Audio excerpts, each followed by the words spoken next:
Let's get Morgan in here first in the morning with entertainment. And Morgan, I like when you get spicy. Yeah. I thought I was supposed to be rested and relaxed after a couple of days off. What happened? No, but I mean, to be fair to Megan, there are many other cooking shows that do not necessarily shoot in their own home or their own kitchen. Well, those aren't the people I watch. Yes. I watch the people who let me in.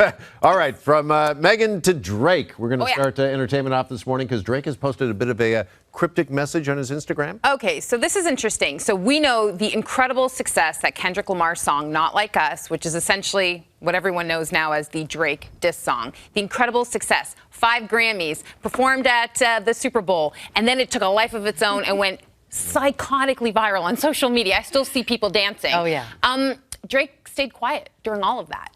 People were like, where's Drake? What's he doing? And so he has recently posted some photos, a lot of photos actually, and I want to share what he wrote. It's a little cryptic, but people are saying he's 100% referencing Kendrick Lamar and everything that went down. He wrote this: "You know, I grew up non-confrontational and always treated this game as a sport where my pen won gold, but these days the podium has been hard for all of us to ignore." That's the specific spot where people think he's referencing everything that went down with Kendrick Lamar and all of the success of this diss track, which, by the way, makes some pretty serious allegations about Drake. He has not been charged with anything. And here's the second quote I find real interesting. "I understand that this next chapter may leave you feeling uneasy." What does that mean? Does that mean we're going to see a whole new era of music from him? Or is this directly not a warning, but definitely a message for Kendrick Lamar?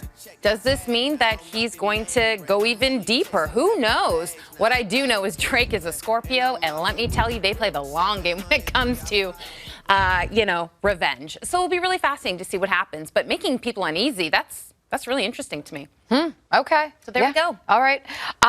Moving on to more controversy. This one surrounding the Snow White premiere, and it appears Disney is scaling back. Yes, this is actually a really big deal for Disney. Anytime a Disney live-action movie is going to be released in theaters, they put a lot of money into the press. This movie has been faced with backlash from the start, from how they wanted to represent Snow White and the 7 Dwarfs. They've done an incredible amount of reshoots.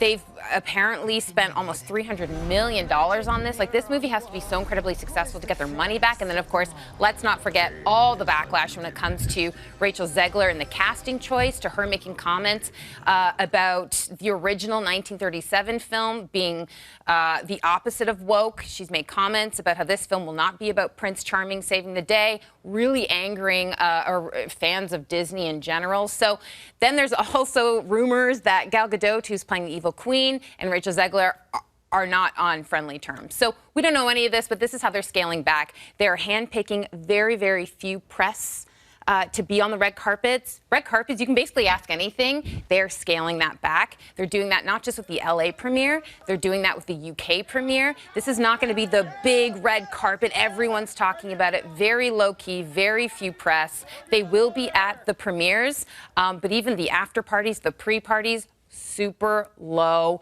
They're very afraid of anti-woke backlash.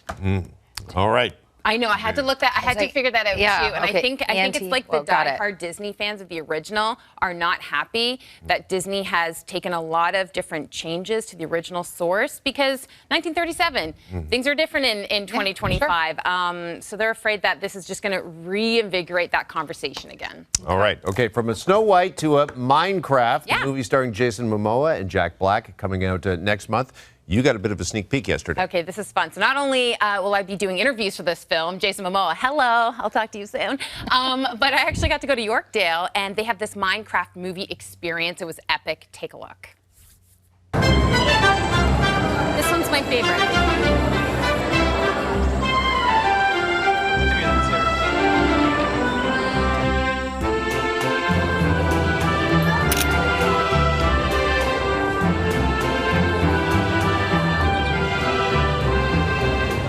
No fun was had at all. Just so you know, I was 100% the oldest person there. It's March break. There's a bunch of kids and then me. I was like, hi, everyone. I can be your mom, but get out of the way. Kid at heart. Just a kid at heart. So, okay, Morgan is back later in the show. You're going to talk with the stars of The Residence. Yeah, Residence is really cool. This is a new show in the Shondaland produced series, so this is going to be really exciting. Ooh, okay, okay.